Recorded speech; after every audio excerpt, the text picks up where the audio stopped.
These are creepy TikToks that will make you rethink your whole reality. North Korea threatened World War III after they were pushed to get rid of all their nuclear weapons. North Korea has warned America that any attempt to get North Korea to get rid of their nuclear weapons is a declaration of war. Never Tell Me the Odds, Part 26. In 1974, a photographer was snapping photos of two amateur street mimes in Central Park. 35 years later, he discovered that one of them was actor Robin Williams before he became famous. Alexander I of Yugoslavia refused to make a public appearance on a Tuesday after 3 of his family members died on a Tuesday. After finally being forced to appear on a Tuesday, he was promptly assassinated. A Reddit user from California was gaming in his room when a stray bullet went through his window and struck him in the head. But he was miraculously saved by his Razer headset, which prevented the bullet from piercing his skull. Why are women so attracted to serial killers? Ted Bundy, Richard Ramirez, Charles Manson.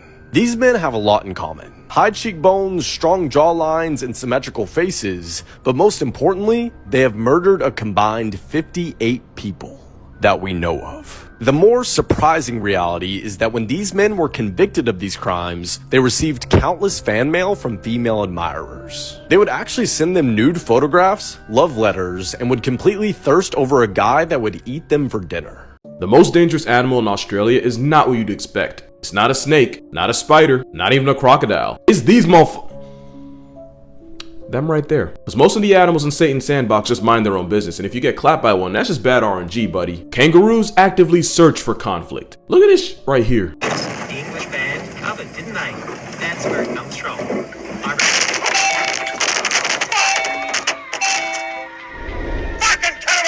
I'm back, it's your boy FITTIE, and today we're looking at this compilation together.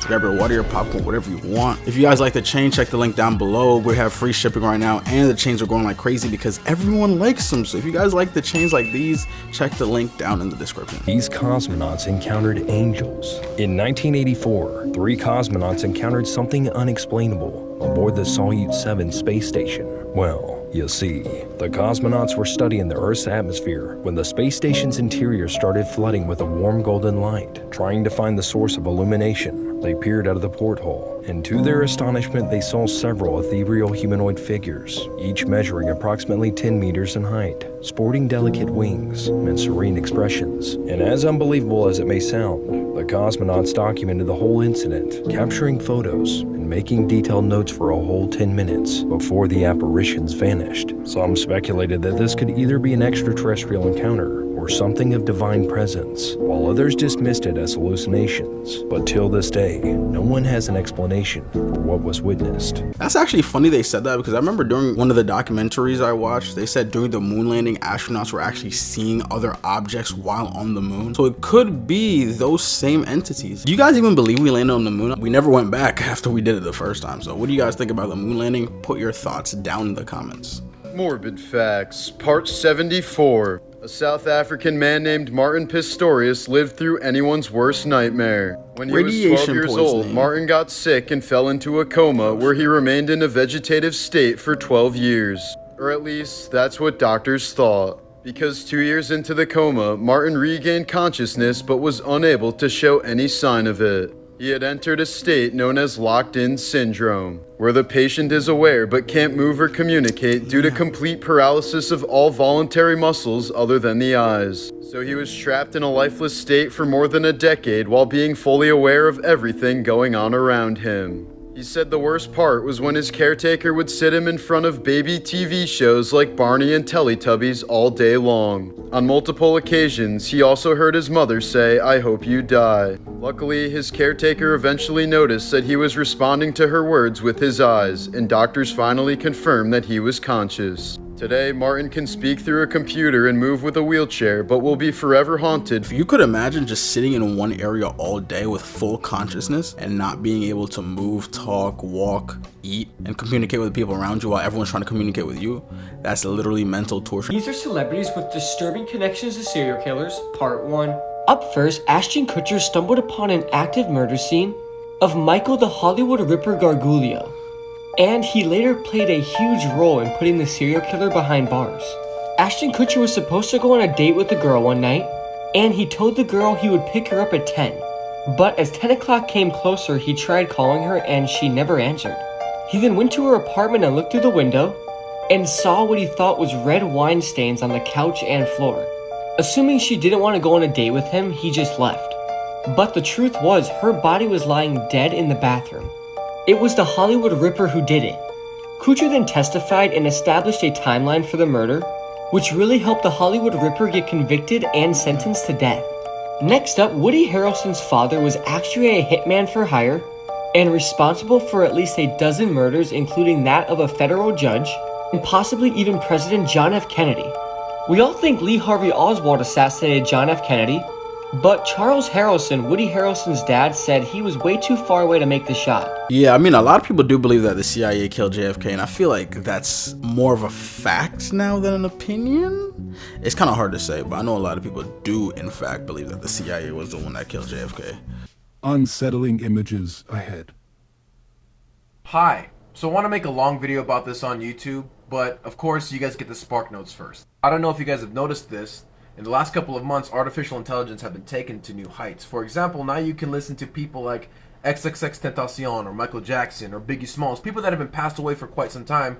You can listen to them drop new music unofficially on YouTube channels with the help of AI. Where things start to cross into terrifying and uncanny valley territory is when you start getting into the world of AI-generated art. The most prominent example that I can give to you would be the case of Loab. If you have not heard of Loab, allow me to tell you the entirety of the story. This all comes from Twitter user and artist Supercomposite when she went onto an AI text-to-image generator and really wanted to test the limitations of the AI. Obviously, this isn't the exact same thing that she put in there. I'm just using this as a reference.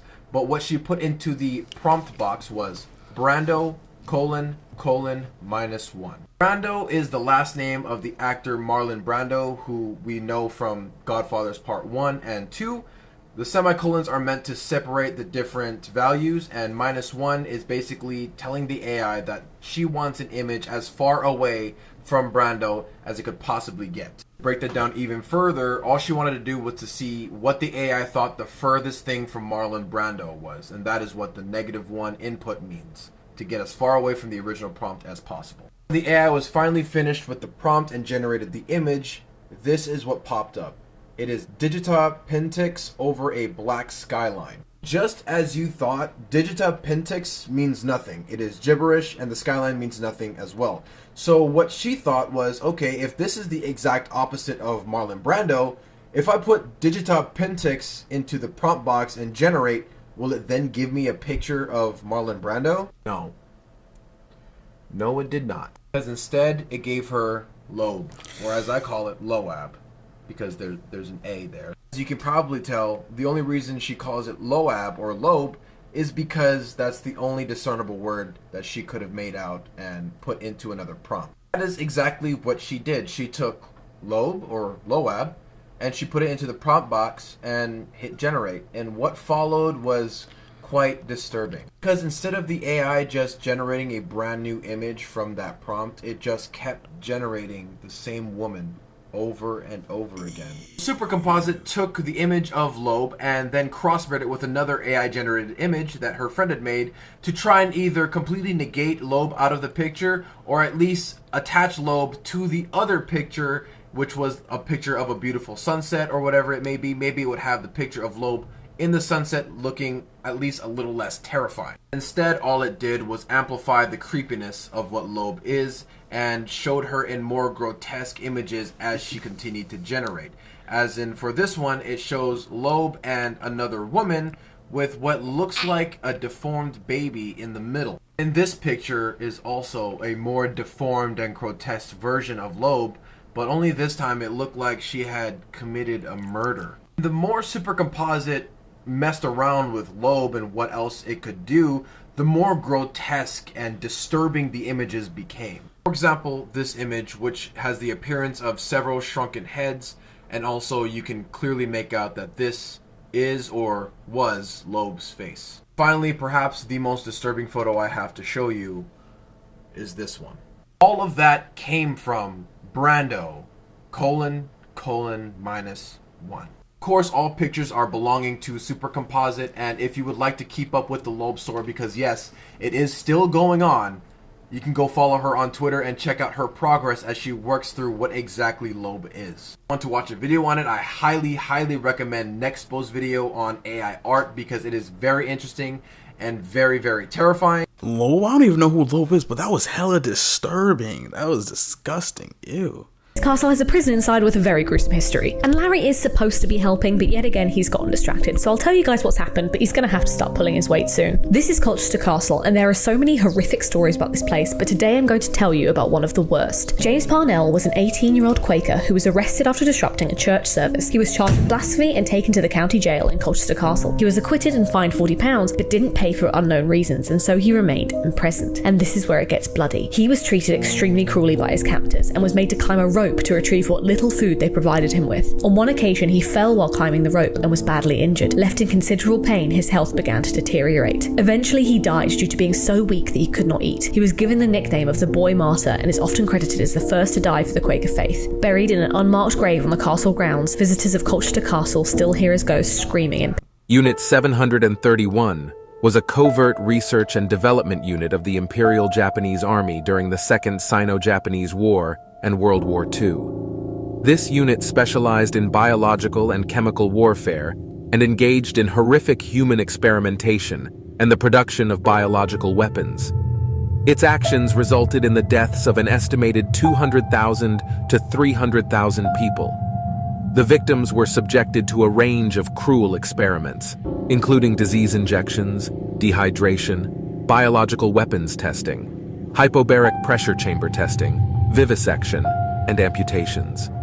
Some individuals had their limbs amputated to study blood loss, and at times, the severed limbs were reattached to the opposite side of their bodies. Stomachs were surgically removed, with the esophagus then reattached to the intestines in certain cases.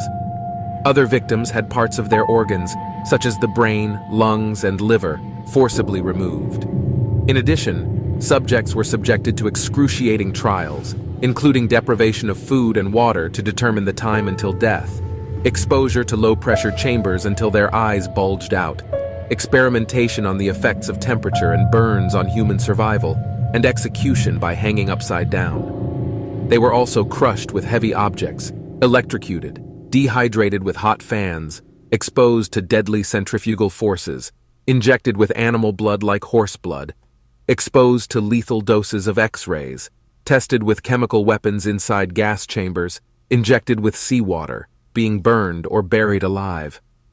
The extent of suffering and cruelty inflicted upon these victims is beyond comprehension. Yeah, I've actually did a whole video on that before I started this series that you guys like right now. You can check out the video, should be popping up right here. I did do a story time on 731, and it's actually described as the Japanese Auschwitz. This would have been the most disturbing way to die. These are the 48 seconds of horror the passengers on board the Titan submersible went through before the Titan completely imploded. So this isn't confirmed, but a sub-expert and a merchant marine said that this is a very probable scenario, and is most likely what happened to the Titan. According to the expert, the Titan was descending calmly until about 5,500 feet, at which point it had an electrical failure, and that's when it got real. At that point, the expert believes the Titan would have started to quickly plunge straight down at a vertical angle, just like throwing a rock into a body of water. And he believes it would have done that for about 48 to 71 seconds, till it reached the depths of 8,200 and 8,900 feet, at which point the implosion would have taken place. The weight of everyone in the sub would have been around 880 pounds, and they would have basically fallen and collapsed on top of each other, in complete darkness, sinking to the bottom of the ocean, completely aware of the situation going on around them. And all of this is happening in a very fast freefall to the bottom of the ocean. The expert also says by descending so abruptly, the Titan would have been subjected to an extreme amount of pressure, and combined with the pressure that was already in the sub, meaning it would have been so quick and the people inside would have died instantly. But that freefall from 48 to 71 seconds, free falling in the pitch darkness towards the bottom of the ocean, is so scary to think about, and I can't imagine being in that situation. Yeah, I've actually heard the actual recordings of what happened with the Titan, and I would say it's a good thing that they died instantly. They didn't feel any sort of pain, any sort of suffering, so that's good for them. But I will say, you know how scary it must have been going down, just hearing it just creak and crackle every time you just go lower? Like, you probably just look around like, why does it make black? I'd be tight. I'd be so mad. Let's talk about the horror movie Iceberg. The way that this works, as the movies go progressively down the list, the more and more gory and horrific they get. As you can see above the water, you have movies like Saw, House of a Thousand Corpses, Hostel, etc. But as you get lower, especially if you're not as big into horror, you probably won't recognize like half the names on this list. And I see a lot of content creators on here turn this into some sort of challenge, a thing that they tell their audience, like, oh yeah, see what you can handle. I am not here to do that to you. I have seen a few of the films that are below the water. And I just gotta be honest with you, these movies are not horror films. I would say 99% of the movies that are under the water are just snuff, gore, or fetish films that are being disguised as horror movies. Like, literally half of these movies are just vomit fetishist directors just making their movies. Obviously, I can't stop you. Watch whatever you want. If I'm being honest, I saw Suburban film in there and it was like the third layer. I was like, bro, I watch a little bit of that. Not even like the whole thing, just like a little bit. And I was like, ew, disgusting. So imagine the ones at the bottom. The Ammons haunting case, also known as the Indiana Demon House case, is a chilling paranormal investigation that gained significant attention due to its disturbing and unexplained phenomena. It revolves around the Ammons family, who claim to have experienced terrifying supernatural occurrences in their home in Gary, Indiana, during the years 2011 and 2012. LaToya Ammons, the mother of 3 children, first noticed strange phenomena shortly after moving into the rental house on Carolina Street. The family began experiencing unexplained phenomena, including footsteps, disembodied voices, and strange shadow figures. As the activity intensified, they realized they were dealing with something far beyond their understanding. One of the most unsettling incidents involved LaToya's 12-year-old daughter levitating above her bed, reportedly with a trance-like expression.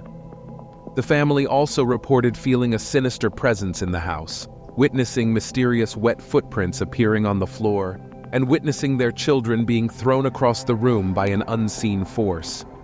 The younger son of the Ammons family was said to have exhibited unsettling behavior during the haunting. Witnesses claimed that he displayed a disturbing phenomenon where his eyes rolled into the back of his head, and he uttered chilling phrases such as, "It's time to die," and "I will kill you."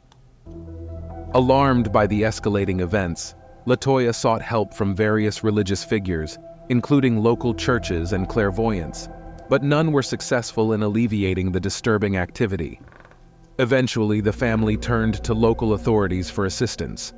When the case came to the attention of the Department of Child Services, DCS, officials became involved due to concerns about the children's safety.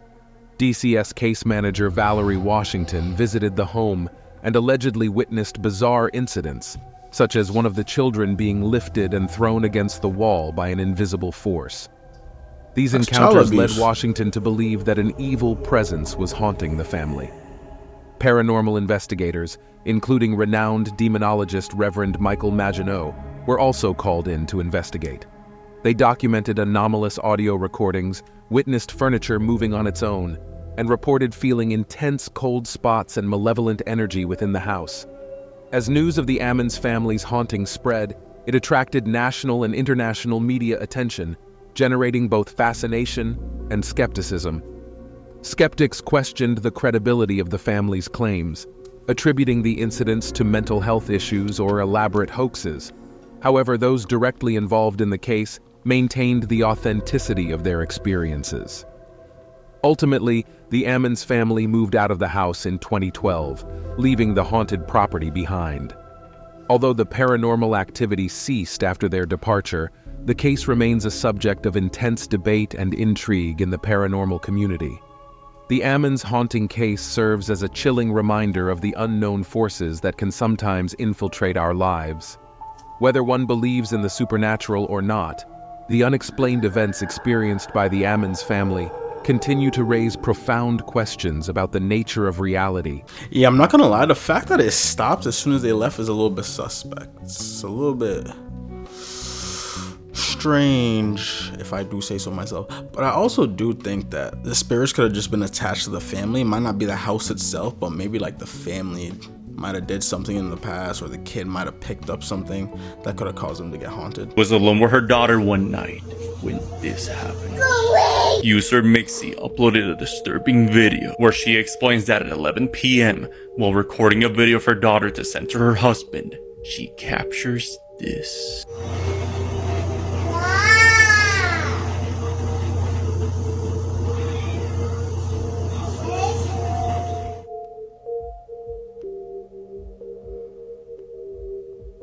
Her daughter is seen talking to someone we can't see.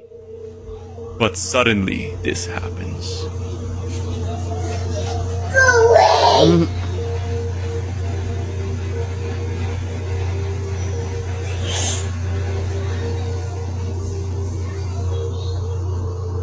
She asks whatever's in the room with them to go away as she runs towards her mother. From the ages of 1 to 7, your brain is in a state known as theta, which basically means you're pretty much unconscious during those first 7 years. That's why people always say, yeah, I don't know, I just woke up one day and I was like 8 years old. That's when consciousness really started to like have a hold on you. And your brain being in that theta state, that's what's really creating imaginary friends for children or imaginary scenarios. Like, you're pretty imaginative. So in my opinion, that baby was probably just tripping, or just, you know, just having fun, just being like creative with its imagination. Creepy things to never ask Google. Don't ask, show me everything Facebook knows about. Google will lead you to an article that exposes the dark secrets of how Facebook functions. Don't ask, am I in the Matrix right now? It will result in the following iconic answer. Would you like the red pill or blue pill? Yeah, I heard that Facebook literally like tracks everything we do. Yo, Zuckerberg need to chill out, bro. Like, it's really not that serious. Never Tell Me the Odds, Part 26. In 1974, a photographer was snapping photos of 2 amateur street mimes in Central Park. 35 years later, he discovered that one of them was actor Robin Williams before he became famous. Alexander I of Yugoslavia refused to make a public appearance on a Tuesday after 3 of his family members died on a Tuesday.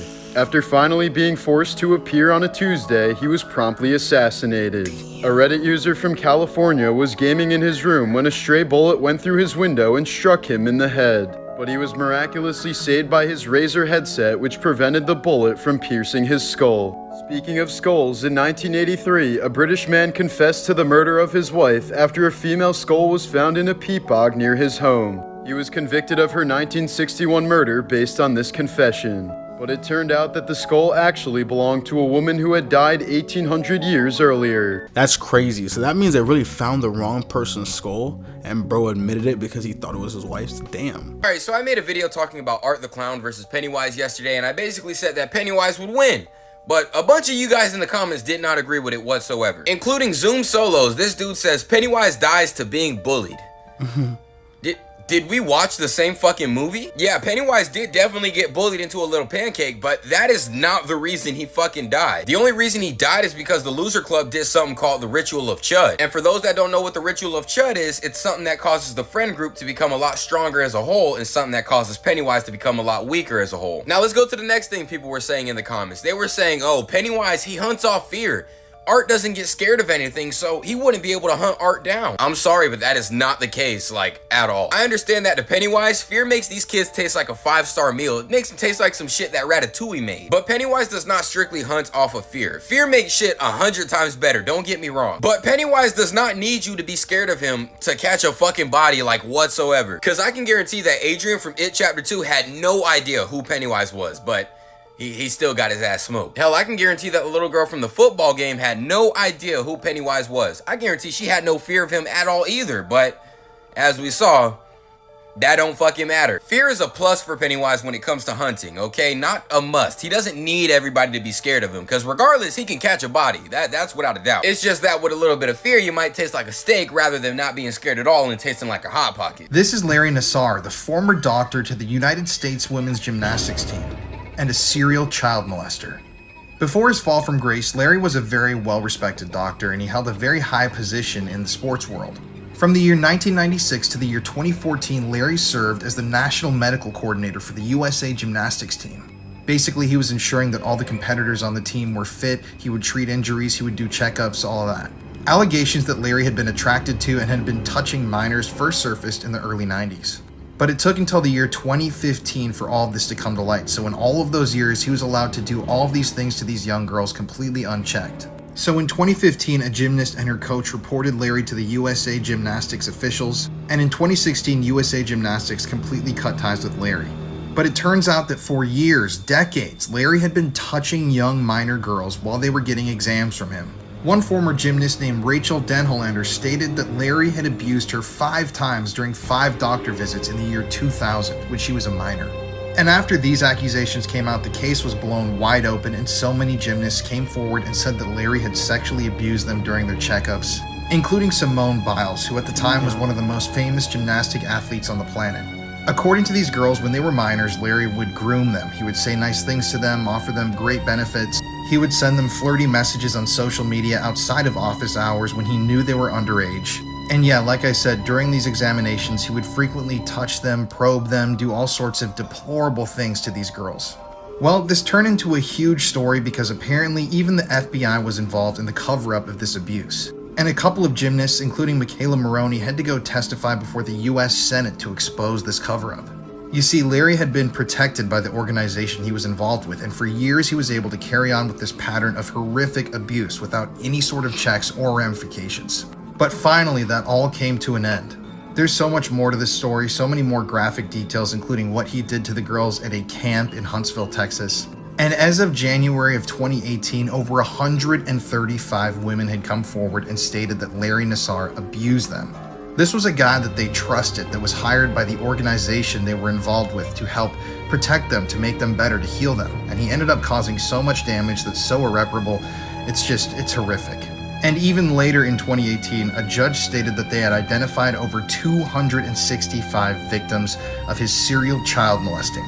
And the judge stated that there were probably so many more that would never come forward, that they would never know about.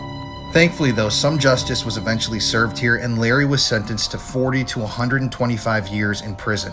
And I think we all know how child molesters get treated in prison.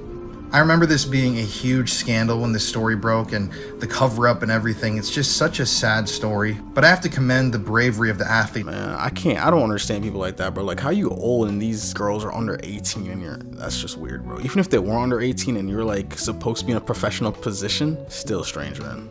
I have what is believed to be found footage from the Aaron Everwood's videotape. If you're not terribly familiar with the story, there was a videotape in 2001 that was dropped off at a police station in South Florida. But what's on it is really what's disturbing here. Just this chilling collection of strange footage that's kind of scrappily compiled together. Like analog images of different spots from around this town, from different parts outside of the state. It was haunting because truly nobody knew who was behind this. Why did police fixate on this tape, and why is it called the Aaron Everwood tape? It's because of this image. This is one frame in that video. This is a shot of Aaron Everwood, who was a 19-year-old girl who went missing just about 2 months prior to the tape being found. Police have really scrutinized on this image because she's smiling, but it doesn't look natural. It looks like it's a forced smile, right? Zoom in, it's almost like she's crying. Normal looking photos that have a disturbing backstory. The girl in this photo was arrested for torturing and killing animals. She filmed herself doing it and even posted it online. Ew. She hanged her dogs by their collars, nailed them to walls, and even shot them with an airsoft gun. She would then cut them open and rip out their internal organs. This sweet looking little girl is Jeannie, also known as the Wild Child, who spent the first 13 years of her life chained to a chair, and this photo was taken moments after she'd just been rescued. This normal looking scenic painting features the ocean with the night sky. However, it was painted by Adolf Hitler, whose dream in life was to become an artist. However, he failed the entrance exam to art school and ultimately gave up. This photo of Richard Hickok and Perry Smith shows 2 murders after hearing that they've been sentenced to death. They murdered a family of 4 and planned to rob them, but they found nothing worth stealing except for a mere $50. The girl on the left is wearing a wire. The girl on the right has no idea. Together they stabbed one of their friends to death, and the girl on the left confessed to the police and is now cooperating with them. Honestly, that first one where that girl did those things to those animals is so strange to me. In the picture, she looks like a cool female. She was happy to have the dog.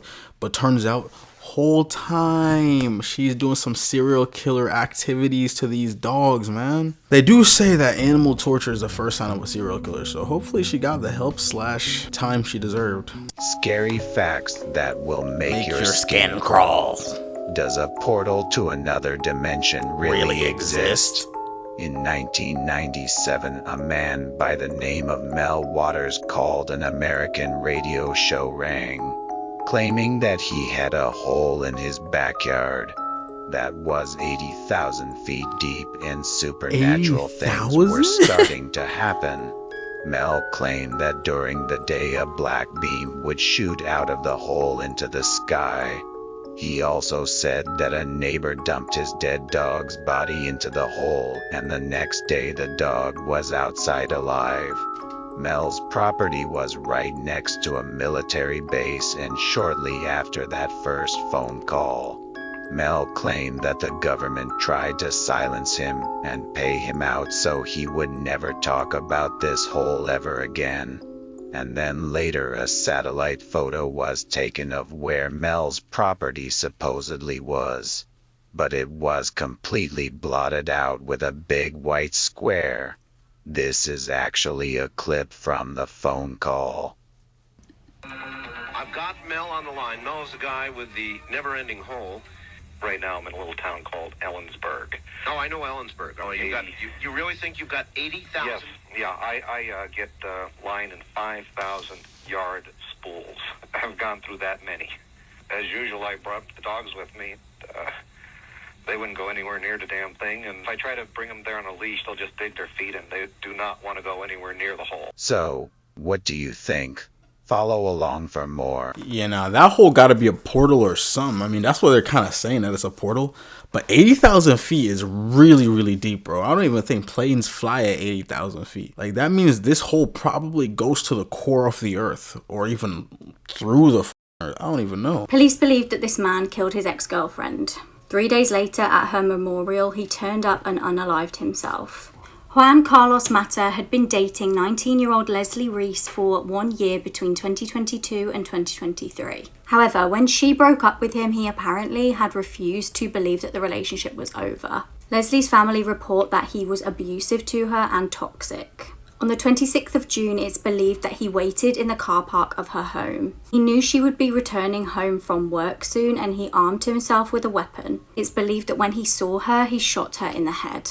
Now, Leslie's parents were nearby and they heard gunshots. Tragically, they tried to ring Leslie to warn her to stay safe. Police actually launched a manhunt for Juan. However, before they could locate him, 3 days after the murder, he returned to the scene of the crime. He stood where flowers were for the murdered victim and unalived himself with a gun. In my opinion, bro, if you're abusive and toxic to her and then she ends a relationship with you, why are you still trying to pursue that? That is such a toxic mindset. You could tell that he was the bad one in the relationship. Like, come on, man. Have you ever heard of the red door, yellow door game? No, I don't think I heard of it. You haven't? Everybody is putting their phone down and literally recording them playing the game. You have one person that's like laying on their back, right? And another person is going like this to their brain. So the whole point of the game is try to hypnotize the other person so they can visualize different sets of doors, right? Yeah. You can open any door you want, but you have to be careful of which door you open. So there's 3 rules. The first rule, if you see a guy in an all black suit, you have to end the game immediately. Why? Or else he'll kill you in that dream, in that hypnosis. Oh shit. Yeah. So if you die like in the dream, there's actually people that went out of the dream traumatized too, because they were that close. Second rule, if you see any demons or thing talking to you, don't talk to them in that dream. It's like I've always been saying, man, it's like, why play games like that? If you want to play games, bro, just go on PlayStation, Xbox, go on your own. Phones have games now. Like, you don't gotta be playing no hypnotized game with demons. Japanese yokai, Amanozaki, the demon goddess. Amanozaki's horrifying looks is matched by her foul temper. She loves to go against the crowd, doing the opposite of what is expected. Amanozaki can play with the human heart, causing them to lose their temper. She goes into a blind rage when things do not go her way. Her powerful teeth can tear apart even the strongest blades. She can also throw powerful gods over villages. I was living in a rural area in Oklahoma with my mother at a small lake house. over villages. I was living in a rural the strongest bleeds. She can also throw powerful gods over villages. I was living in a rural area in Oklahoma with my mother at a small lake house, and I was probably 10 or 11 years old at that time. One night I randomly and abruptly woke up for no reason, which was not normal for me, and I felt very uneasy. The only sound I could hear was my mother snoring in the next room on the couch. I rolled over and tried to go back to sleep, but my need to use the bathroom was growing more urgent. Grudgingly, I forced myself to head in that direction. The bathroom was on the other side of the house, around a corner and past the kitchen, and finally down a long hallway on the right. After making the trip and finishing my business, I flipped off the light switch and started heading back to bed. That's when I heard the distinct click of the light switch, and I saw the glow of the bathroom light in the hallway. Terrified, I slowly turned around, only to witness the light in the bathroom start clicking on and off. Finally, it shut off completely. In the darkness of the hallway, my eyes began to make out a white shape near the end of the hall. It was around my size and crouched on the floor. At this point, I was frozen to the spot as my mind began to realize that no one else was home except for my mom and me. Then, the white shape began whispering in a quiet man's voice, "Help me, I'm lost." I remember wanting to scream for my mom, but I couldn't.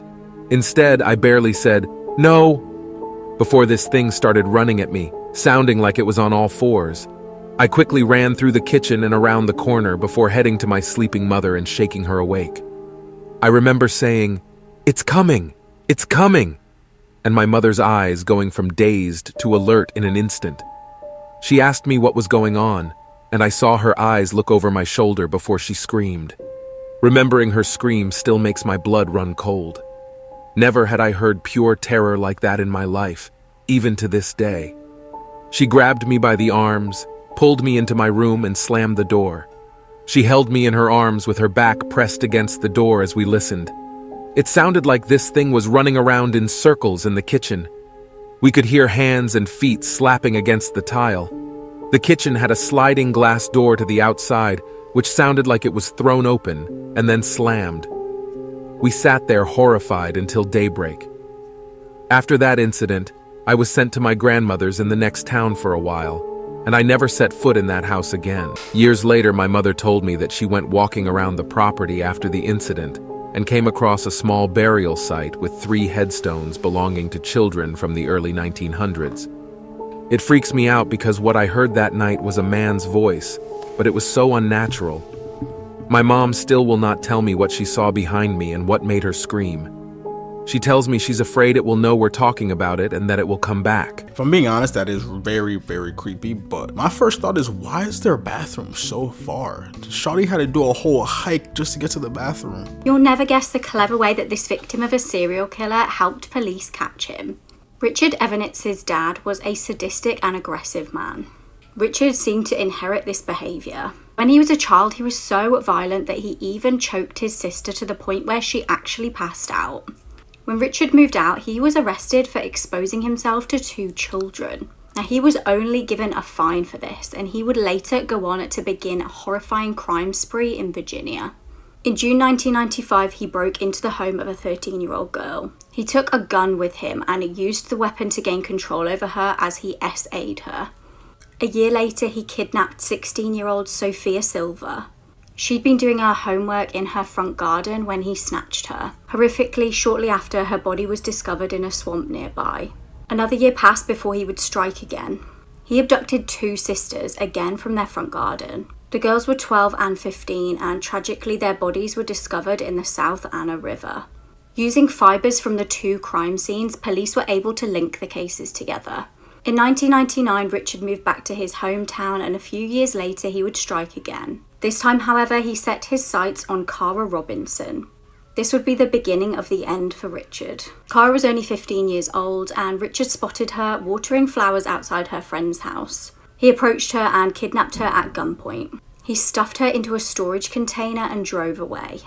However, Cara was a very clever girl, and she actually memorized the serial number of the box that she was trapped in. Meanwhile, her parents reported her missing, but police dismissed her as just a runaway.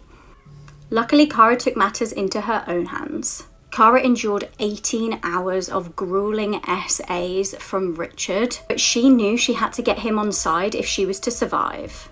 She decided to clean for him and chat to him as if he were a friend. She also memorized information from the post that was scattered around his apartment. As she was tidying up, she was making a mental note of everything around her. At bedtime, despite being handcuffed to his bed, she managed to escape and get out of the window while he was still asleep. She spotted a car and ran to it, begging for help. The driver immediately took her to the police station. Thankfully, using all of the information that Kara had discovered, they managed to track Richard down. However, when they got to his house, he'd actually vanished. He fled to a motel in Florida, rang his sister, and confessed to what he'd done. Luckily, she did the right thing and called police. When officers arrived, there was a massive car chase. Richard ended up driving 120 miles an hour the wrong way through incoming traffic. I really do think, like, what makes people do stuff like that? Like, if we're gonna just kidnap people and just hurt them, I wonder if they really think that they could get away with that forever. You know what I'm saying? Like, I'm a person, I'm thinking, like, if I do this and this is bad, eventually, somewhere down the line, I might slip up, something might happen, I'm gonna get caught. Case is literally the stuff of nightmares. This is Daniel LaPlante, and at just 16 years old, he terrorized 2 young girls while actually living in the walls of their home. Daniel was born in 1970 and had an extremely difficult upbringing. He was abused both sexually and psychologically by a lot of adults in his life, including his father, stepfather, and even his psychiatrist. His classmates described him as creepy and weird, and he was diagnosed with hyperactivity disorder, something that there was little support for in the 70s. At 16 years old, Daniel entered the home of the Bowen family in Townsend, Massachusetts. He'd become quite friendly with one of the daughters after phoning the house and striking up conversations with her over the phone before finally meeting face to face. She'd actually become really uneasy with Daniel as he had found out that her mother had died of cancer, and he was asking really inappropriate questions like had she suffered near the end and how it had made her feel. She cut contact, thinking that that was the last that she'd see of Daniel, but he managed to enter the home, cut a hole behind the dresser, and live in the walls of their house. While the girl's father was at work, they decided to use a Ouija board to try and contact their mother. Daniel, seeing this, decided to play tricks on them and began tapping from inside the walls. The girls told their father, who just thought they were playing silly games, and the next time he went out to work, the tapping started again. This time they found a message written on the wall in what they thought was blood, saying, "I'm in your bedroom, come and find me." It completely freaked the girls out. They ran across the road to a neighbour's house, who then called their father, and he came home and again thought it was the girls playing tricks. Shockingly, this went on for almost a year, before finally the father came home one day to find the house completely ransacked, and Daniel was standing in the corner of the room in the mother's wedding dress with makeup on his face and holding a hatchet. The father managed to chase him out of the house and he went missing. Daniel was eventually found, but he was only given a light sentence for breaking and entering, and he was soon released. This is where the story gets even more horrific. On December 1st, 1987, Daniel entered the home of the Gustafson family. Priscilla Gustafson, who was actually pregnant with her 3rd child, was raped by Daniel and then shot multiple times at point-blank range. Daniel then turned his attention to the 2 children in the house, 7-year-old Abigail and 5-year-old William. They were both drowned by Daniel in separate bathrooms. The father then came home from work to find his whole family murdered. It didn't take the police long to link Daniel to the murders, and a manhunt began, and just 48 hours he was spotted by a member of the public who recognised him from a police photo, and he was found hiding in a dumpster. A hair belonging to Abigail Gustafson was found on Daniel's clothing, and it confirmed to the police that they had their killer. A year later, Daniel was sentenced to 3 life sentences for the murders of Priscilla, Abigail, and William. This is Daniel now. He's appealed his sentence multiple times. Honestly, I was gonna say that dad was brave for like actually chasing him out the house while he had a hatchet on and his wife's wedding dress. That's brave by him, because he had a whole weapon in his hand. Dad didn't give a fuck. Yo, that's fire. But like, he gets a short little sentence and then comes back and destroys his whole fam. I feel for that father, man. I really feel for that father. Why was this symbol so powerful in ancient Egypt? The Ankh, a simple yet powerful symbol, holds deep significance in Egyptian culture and spirituality. The Ankh represents life and immortality and was believed to offer protection and strength to those who wore it. The shape of the Ankh is said to resemble a key, unlocking the doors to the afterlife and connecting the physical and spiritual worlds. The Ankh was closely associated with the goddess Isis, who was known as the mother of life and the eternal spirit. Wearing an Ankh was believed to connect one with her divine power and offer guidance and wisdom in life. Even in modern times, the Ankh's power and significance remain important. Wearing an Ankh can help a person connect with their inner wisdom, access their divine power, and live life to the fullest. So if you're looking to tap into your inner strength and live a more fulfilling life, consider wearing an Ankh. Let its spiritual power guide and protect you on your journey. It was around 3 a.m. in the morning when the Half Family 2018 captured a strange phenomenon in their Ring camera. I'm gonna play the video. Notice how in the end you can hear the voice of a little girl saying, "We are here." The only problem is there was no little girl in their backyard at 3 a.m. in the morning. Check this out.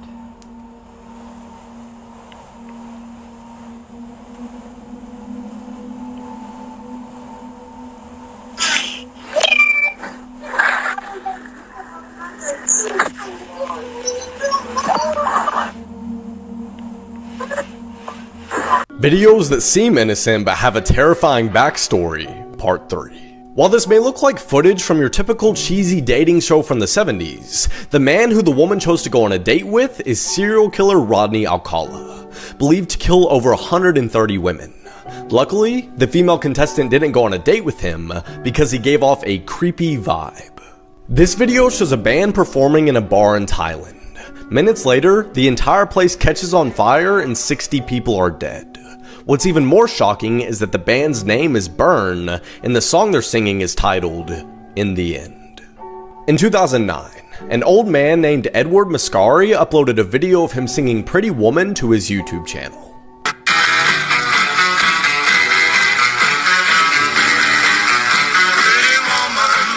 As it turns out, he was a registered sex offender who wasn't allowed to have a YouTube channel and was put back in prison. Yo, registered offenders aren't allowed to have YouTube channels? Really? It's actually, I didn't even know that. Yo, that's crazy. There is a disease called Kuru that causes uncontrollable laughing and is transmitted through cannibalism. Isn't that the Joker disease? Like, you know how Joker always laughs? Isn't that what Joker has? So does that mean Jokers can't? Photos taken before disaster. This is the last known photo of Tsarevich Alexei and Empress Alexandra before they were executed with the rest of the Romanovs. Let's enhance it with sharp AI. The Romanov family ruled over Russia until 1917, when the revolutionaries overthrew the government. The Tsar and the Empress were taken with their 4 daughters and son, kept prisoners, and ultimately executed in 1918. All their remains have now been found. But for many years people believed Anastasia might have survived. Alexei's remains were the last to be found. But now we know for sure that no Romanov survived. This has to be one of the craziest unsolved murder cases I've ever covered on this page. This is a case of Dorothy Jane Scott. Hi Meg, I talk about your crime. Let's get into the weird details surrounding this case. Dorothy Jane Scott was a 32-year-old single mother living in Stanton, California. Her son's name was Sean and he was only 4 years old. Sean's father didn't live in the area, so Dorothy's parents would help her take care of him when she was at work. Dorothy was one of those girls who preferred to stay at home. She was a devout Christian and she didn't really drink or do drugs. Months before she went missing, she started getting really strange phone calls. There was no caller ID or anything. It was an anonymous man who would call and proclaim his love for her. And then he would follow up by telling her he wanted to kill her. It was all very strange at first, but she didn't take it that seriously until one day he called and told her to look outside her house because there was a gift for her. According to Dorothy's mother, who was there at the time, she went outside and there was a single dead rose on her window shield, meaning whoever this was knew where she lived. The calls got worse and worse and more graphic, and he would start to describe to her how he wanted to cut her up into bits and how he would get her alone and murder her. May 28th, 1980, it was a normal workday for Dorothy. That's until she noticed that one of her colleagues named Conrad didn't look too well, and he had a strange mark on his arm. So Dorothy and another coworker named Pam took Conrad to the hospital. Dorothy made a quick stop to her house to check up on her son before they went to the hospital, and she changed her scarf from black to red. This is important for later. Turns out her colleague had been bit by a black widow spider, which is awful, terrifying, but not as terrifying as what happens next. Throughout this entire visit, Dorothy did not leave Conrad's side once, according to Pam. He got discharged at around 11 p.m. and so they were leaving, and Dorothy offered to bring the car around so he didn't have to walk because he wasn't doing so good. He was still quite unwell. According to everyone, she was an extremely caring person, and you can just see it through this story. Conrad and Pam stood waiting for Dorothy to bring the car around, but she never came, and it was taking quite a while. They decided to check out a separate parking lot to make sure that maybe there wasn't any confusion. That's when suddenly her car came speeding towards them with the headlights on, so they didn't actually see who was in the car. They then started waving, trying to get her attention. Maybe she would stop, but she didn't. She just drove off. They thought it was a little strange, but they assumed that maybe there was a sudden emergency with her son or something, so they kind of brushed it off. That's until a few hours later when they realized that no one had actually heard from Dorothy, so the police were called at that point. At 4:30 a.m. the next morning, her car was found burning in an alley. It was about 16 kilometers away from the hospital. About a week into Dorothy's disappearance, her parents started getting phone calls from the same man who was calling her before. He would call almost every single Wednesday night and say something along the lines of, "I've got her, she's with me, I've taken her." The calls were never long enough to actually trace where they were coming from, and it was the 80s, so the technology wasn't as good as it is today. On the 12th of June 1980, the same man calls the Orange County Register. They were publishing papers about the case, and according to them, he said, "I killed her, I killed Dorothy Scott, she was my love, I caught her cheating with another man, she denied having someone else, I killed her." According to people in Dorothy's life, she wasn't seeing anyone at the time, nor was she really on the dating scene. According to the people who took the call, the guy on the phone knew about the spider bite at the hospital. And he also knew that Dorothy had swapped her scarf from a black scarf to a red scarf before leaving, which were two details that the police had not released to the public. After that phone call, there were no other developments in the case, and it kind of started going cold. That's until 4 years later in 1984. A construction worker came across the remains of a dog, and when he dug further underneath those remains, there were human remains. The dog's remains were said to be there to deter sniffer dogs from finding the human remains underneath. As you can probably guess, the body was Dorothy's. They identified her using dental records. They were never able to determine what the actual cause of death was, though. A strange detail, though, is that a watch was found on her, and the time stopped exactly an hour after she was last seen by her coworkers outside the hospital. It's as if her watch stopped the moment she died. After the remains were found, the calls started up again, claiming to be the person who was responsible for this. But once again, they were never able to track who was calling. This man who was calling was untraceable and is probably still out there today, which is terrifying. But something like this with the calls would not be able to happen today. He would be caught. That is everything they have on this case, and it's been 39 years since her body was found. Cases like these have been solved years and years and years later, so maybe this will be one of them, but for now it remains unsolved. I wish I could give you a list of suspects, but there is no suspects in this case, except for that anonymous stalker on the other end of the phone. That's it for today's video. Let me know what you think of the case in the comments, and make sure you tell me what case you want me to cover next. If I'm being honest, what I'm really trying to figure out is if someone's calling you telling you, yeah, I love you and I want to kill you, why are you picking up the phone? And that's also kind of weird on his part, because how are you going to love her and then want to also hurt her at the same time? Makes no sense. You can't love someone and just end up taking their lives. Like, what? The most dangerous animal in Australia is not what you'd expect. It's not a snake, not a spider, not even a crocodile. It's these them right there. Because most of the animals in Satan's sandbox just mind their own business, and if you get clapped by one, that's just bad RNG, buddy. Kangaroos actively search for conflict. Look at this right here. The English band covered, didn't they? That's where it comes from.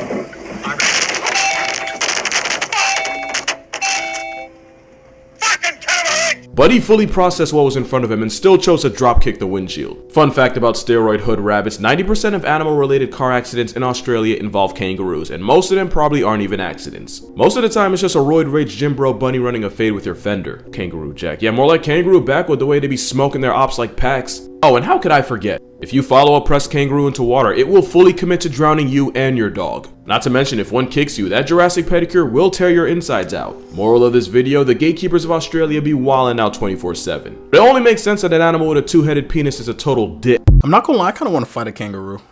Like, I really do wanna fight a kangaroo. I wanna be like, what? Let's talk about the most controversial horror game at the moment, The Hospital. A lot of you guys asked me to cover this, so here you go. So recently this TikTok went viral, which basically explains that Markiplier accidentally uploaded specifically in his The Hospital gameplay video. Now, The Hospital is a horror game released on February 26, 2015, in which you have to explore a hospital and gather your medication.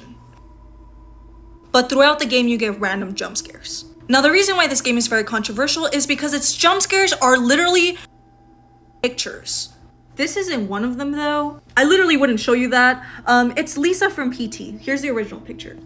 So at the moment, the game's page is getting like all these comments. Like someone said, if they are real, the pictures, I highly suggest you replace them. Such images cannot do good if they are of the dead, and the families of anyone portrayed probably would not appreciate it either. Now, unfortunately, this isn't the first time that a horror game has done this, like show real pictures of people. Now, after fans found out this about the game, they all warned him, and he has since taken down the video. But yeah, there it is. Guys, this is too disturbing. But there's your news, I guess. There they are. Terrifying facts you never knew. At some point in time, a stranger has thought about killing you. Researchers claim that people that stay up late and get up late are more likely to become psychopaths. By the way, I made this Alfredo ramen with shrimp. A human's head remains conscious for 20 seconds after it's decapitated.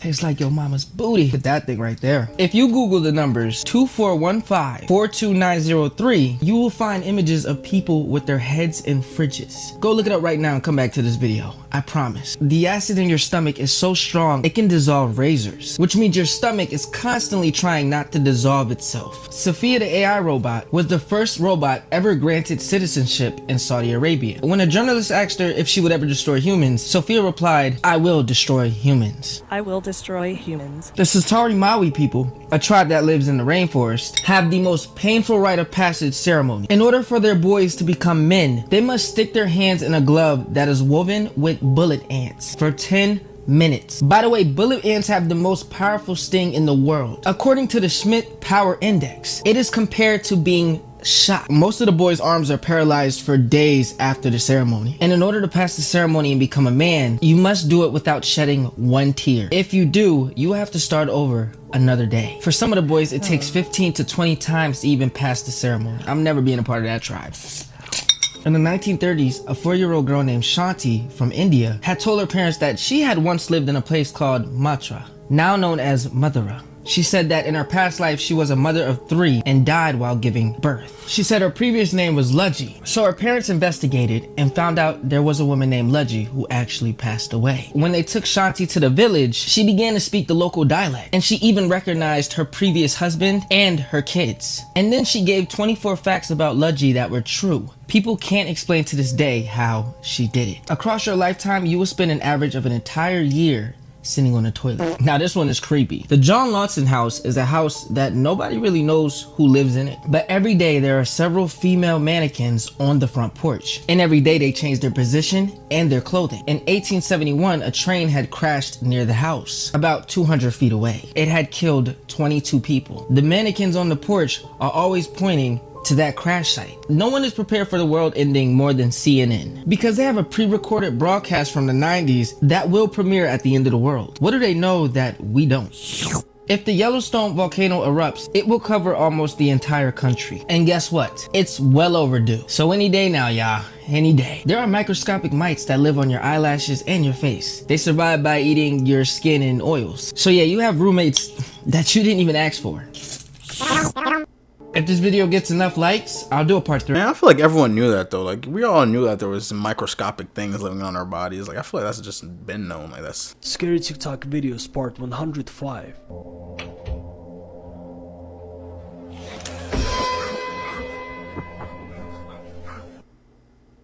punch him in the face. That's what I would do. I'd be like, what? Bink!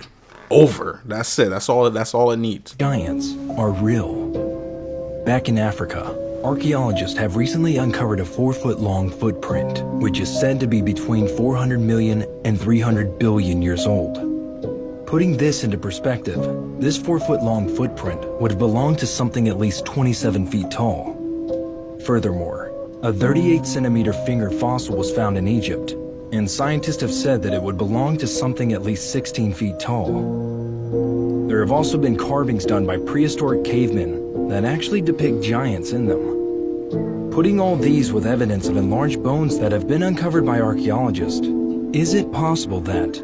I mean, if it was the time of the dinosaurs, because you know how dinosaurs were always bigger, alligators back then were bigger, sharks were bigger like the megalodon. They did say it was because the increased oxygen in the air, allowing everything to be bigger. If humans were around back then, we would most likely also be bigger. Would preface this story that a photo like this is my actual worst nightmare. It's Julie Watts and her husband Jonathan, and on December 2nd, 2017, Julie was home alone when her phone pinged, detecting motion in the downstairs camera. This was the frame that was shown on her phone. Before we dive in, if you're a fan of true crime, make sure to go click the link in my bio to listen to my podcast, Creep Time the Podcast, on Spotify or Apple. She saw this photo and she immediately jumps into action. She locks her bedroom door, she calls 911, she starts texting her husband Jonathan, who's all the way in Minneapolis on business. After a few minutes, she gets another alert on her phone that there was motion detected in the downstairs bedroom. This was the photo sent to her phone. I know it's hard to see, but if you flip this picture upside down, it is somebody who is back crawling out of a closet. Julie did not survive this attack, as when police arrived, they came upon a gruesome display where Julie's hands had been taken. Police had no idea who could have done this. This was the final text exchange that was surfaced from her phone.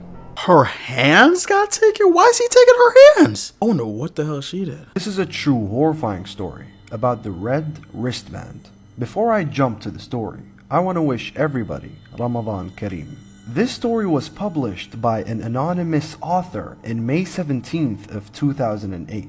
When we get admitted in a hospital, we are given this white wristband. It usually has our name on it, our birth date, our section, and sometimes the doctor's name. But there are other different colored wristbands. Blue, green, yellow, and sometimes pink. Different colors symbolize different things. For example, the red wristband. Patients with allergies wear them. However, in some hospitals, they're only placed on dead people. Back in 2008, a forensic pathologist on a late-night shift just finished examining a deceased woman. On his way down to the basement, he got in the elevator and there was one woman inside with him. As the elevator descended, he was chatting with this woman inside. She seemed friendly. The elevator stops midway and the gates open. An old woman was approaching the elevator, and in a very rude manner, the doctor slams the close button so that the woman approaching does not come inside. The woman that was with the doctor in the elevator was shocked, and she asked why he did not let the other woman in. The doctor said, "That was the woman I just operated on. She died during the procedure. Did you not see the red wristband that she was wearing?" The woman smiled and raised her arm. Something like this. No one has actually been to outer space. There's a theory that we haven't ever been to outer space because of a transparent barrier that surrounds our entire world, and that past this barrier isn't open space or a vacuum, but water. Now, it all might sound crazy, but back in 1962, the US government launched a couple of nukes into the sky to allegedly test out the atmosphere's reaction to them, or that's what they want us to believe. But some say they were actually trying to see if they could crack that invisible barrier. Ironically enough, this program was called Operation Fishbowl. This theory is further speculated, as many have said that if you look at the stars with your own eyes, or zoom in on them with a camera, it seems to be twinkling or shining through a liquid-like substance. As rocket enthusiasts have observed, that rockets we have launched do seem to hit an invisible ceiling that causes a ripple-like effect that you would see in water, leading to a pretty strange theory That's crazy, because I've actually just heard about that theory, like, I would say 3 days ago. I'm gonna have to show you guys the video in this next clip, but it was saying that the rockets go through basically like breaking the water barrier in the sky. But I'm saying, if we've never been to outer space, how do we have satellites? Like, how do we have GPS satellites and all that? So it's kind of strange. This is also the clip I was talking about.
Haunted Places in Every U.S. State, Part 6. Colorado. The Many Legends of Riverdale Road. Riverdale Road is the site of not one, but 8 creepy stories. The creepiest story, though, is that of the Phantom Jogger. One day, there was a driver who hit a jogger, freaked out, and left him for dead. Now, it's said that if you park at the site of the crash, you'll hear disembodied footsteps getting closer and closer to your car. People have reported handprints on their windows and banging noises as if someone was kicking the outside. If anyone is interested in hearing the other legends of Riverdale Road, let me know in the comments. Blood-curdling facts that you wish you never knew, Part 21. This photo shows 8-month-old Zhao Bao, who is lucky to be alive because his mother stabbed him 90 times after he bit her while she was breastfeeding him. The world's scariest haunted house, McCamey Manor, requires you to sign a 40-page waiver and undergo a physical and mental evaluation. If you manage to make it through the house, you could win $20,000. But to this day, no one has ever made it through. The little girl who voiced Ducky in The Land Before Time was shot to death by her father, who then committed suicide. Roman Emperor Nero had a boy castrated, dressed him up as a bride, and married him, all because the boy looked similar to his previous dead wife. A 46-year-old man found and attacked a 13-year-old boy because the kid was killing him too many times in a game of Call of Duty. That parent that stabbed their kid 92 times because she bit him, like, how short does your temper have to be? It's literally a baby, and then she just stabbed him? Yo, that mom deserved the death penalty, I'm being honest. The fallen angels will rise again. There is this biblical prophecy in the book of Revelation that talks about the great Euphrates River in the Middle East. It's said that in the last days before God destroys the earth, that this great river will dry up. Well, the river is almost dry. But that's not all. The Bible says that God chained up 4 fallen angels and imprisoned them underneath that river. And according to the Bible's timeline, when that river dries up, they will be released from under the river to slaughter 1/3 of mankind. So, it's only a matter of time before. This is why I would never hire a stranger for a kid's birthday party. And if the photo's not bad enough, the mystery behind it is so much worse. And a reminder before I dive in that if you like all things spooky and true crime, check out my podcast. There's a link to it in my profile. So in the 1940s, the McLaren family in Houston, Texas was having a birthday party for their daughter, Rose. They hired a clown for the party, but an hour before the party started, they get a call from the company saying that the clown they hired was no longer available. They were going to send someone else in his place. And the parents were like, okay, fine, whatever. But then this man shows up to the party. And the kids are all terrified of him. No one really wants to take photos. The man stayed at the party for about 20 minutes and then just disappeared. But get this. After he left, the clown that they hired showed up to the party. And he apologized for being late. And the mother is like, what are you doing here? You canceled on us. And the clown's like, no, I didn't. And it was at that moment that one of the parents noticed that this little boy pictured here was missing. The little boy was never found, and the identity of this man remains a mystery even today. Haunted Places in Every U.S. State, Part 5, California. The Charman. Now, I know hearing the word Charman may evoke positive and cute images of little red Pokemon. I was thinking that. But this Charman's origin story is gruesome. A father and son were both caught in a house fire and horribly burnt in 1948. After the fire, the son became so mentally unstable that he murdered his father. When the police found the son, he was so unrecognizably burnt, they didn't realize he was actually alive, so he ran away before they were able to arrest him for the murder. The story goes that, ever since then, the Charman can be spotted wandering the woods surrounding Ojai, occasionally approaching tents of innocent campers, or pretending to be a hitchhiker, and then attempting to attack or kill them. That's the same thing Jeffrey Dahmer did. He always pretended to be a hitchhiker and then just ended up killing a victim. I mean, he didn't do it to a lot of people. I know he did it to one of his victims. Why are women so attracted to serial killers? Ted Bundy, Richard Ramirez, Charles Manson. These men have a lot in common. High cheekbones, strong jawlines, and symmetrical faces, but most importantly, they have murdered a combined 58 people that we know of. The more surprising reality is that when these men were convicted of these crimes, they received countless fan mail from female admirers. They would actually send them nude photographs, love letters, and would completely thirst over a guy that would eat them for dinner. Now, some claim women desire these men because they're the ultimate bad boy, and the woman can nurture him back to good. They think, oh, he would never kill me, and then they turn into the next victim. Others, such as Joe Rogan and his podcast, believe that this comes from an evolutionary benefit to become close to killers. Because back in the day, murder was pretty common. So of course a girl would want to be with a guy who could prevent that. But ultimately, the question remains. In my opinion, bro, all that is just weird, bro. It's 2023. Like, we don't just do that for fun no more. And half these girls that sending serial killers all these things too, like, you would definitely be his next victim too. Like, don't think you're special. North Korea might start World War III. Okay, so North Korea threatened World War III after they were pushed to get rid of all their nuclear weapons. North Korea has warned America that any attempt to get North Korea to get rid of their nuclear weapons is a declaration of war. They have also been testing a lot of missiles recently, leading many people to believe that North Korea is getting ready to launch nukes. So what do you think? Do you think North Korea is going to start World War III? Or is it just another one of their attempts trying to look all big and tough? It's definitely an attempt to try to look big and tough. North Korea can't feed its own citizens, but can fund millions upon billions of dollars to fund nuclear bombs. Like, feed your own people, bro. I'm being real. Like, feed your own people. Let me stop before these men come after me, yo. Hey, but anyways, thank you guys for watching. I've been having thoughts about starting vlog content. I'll still be doing reactions, of course, but maybe like visiting haunted places, or even some places mentioned in some of the TikToks that I react to, or even just like abandoned asylums, abandoned places, and just like vlogging and make it mad and very, very entertaining. So I've been having thoughts about that. If you guys would like me to do that or start doing that, put it down in the comments, because I've been thinking about it a lot and I don't know if you guys would like that. So I'm asking right now if you would like me to start like actually doing in-person real life content, visiting crazy new and amazing places.